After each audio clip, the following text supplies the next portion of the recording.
জাদিমুরা ৯ নং ওয়ার্ডের যে পাহাড়ি এলাকা আছে সেই পাহাড়ি এলাকার ঢালে পরিত্যক্ত অবস্থায় কিছু বিস্ফোরক পদার্থ রয়েছে। তো সেই সংবাদের ভিত্তিতে আমরা আমাদের টিম নিয়ে আসি, এসে আমরা সেই পরিত্যক্ত পলিথিনটি পাই। পরবর্তীতে আমরা যেহেতু বোম অথবা বিস্ফোরক কোনো কিছু আছে সেটা সন্দেহ করছি, ওই ভিত্তিতে আমরা বাংলাদেশ আর্মির রামু ক্যান্টনমেন্টে 10 পদাতিক ডিভিশনের যে বোম ডিসপোজাল স্পেশাল টিম আছে তাদের সহযোগিতায় আজকে 13 তারিখ সকালবেলা সেই বোম ডিসপোজালের অফিসের কার্যক্রম কমপ্লিট করি।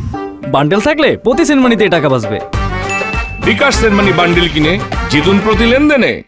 তো তুমি ইতিমধ্যে আপনারা জানেন যে গত 8ই মে 2025 তারিখ আমরা র্যাব, বিজিবি, বাংলাদেশ নৌবাহিনী, পুলিশ, এপিবিএন এবং বন বিভাগের সকল সদস্যদের নিয়ে একটা যৌথ অভিযান করা হয়। তো আমাদের মেইন টার্গেট ছিল যে এই পাহাড় কেন্দ্রিক যে অপহরণকারী টিম এবং ডাকাত দলগুলো আছে তাদেরকে একটা মেসেজ দেওয়া, এবং আমাদের অপারেশনে আলহামদুলিল্লাহ আমরা বিপুল পরিমাণ অস্ত্র এবং মাদক উদ্ধার করতে সক্ষম হই। তো সেটা ছিল একটা ডেটারেন্সের একটা মেসেজ যারা অপহরণকারী এবং ডাকাত দল রয়েছে।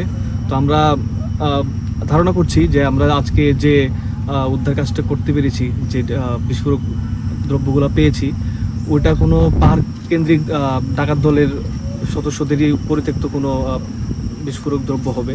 এবং আমরা ধারণা করছি আমাদের যে যৌথ অপারেশনটা ছিল এটারই একটা প্রতিফলন আজকের আমাদের এই উদ্ধার অভিযান।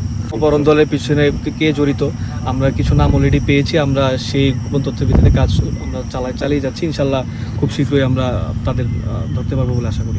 আসলে আমাদের কন্ট্রোলে আসছে কিনা সেটা আমাদের আগে আপনারাই বলবেন, যদি রেজাল্টই বলবে অ্যাকচুয়ালি। তো আমরা অলরেডি সিও স্যার ব্রিফ করেছেন যে আমরা যে অভিযানটি চালিয়েছি যৌথ অভিযান, সেই যৌথ অভিযান এখন থেকে কন্টিনিউয়াসলি একটা নির্দিষ্ট টাইম পিরিয়ডে আমরা চালাবো। তো ইনশাল্লাহ পূর্ববর্তীতে যে ঘটনাগুলো ঘটতো, অনাকাঙ্ক্ষিত ঘটনা অপহরণের, সেটা অবশ্যই কমে আসবে, সে ধারণা আমরা রাখছি।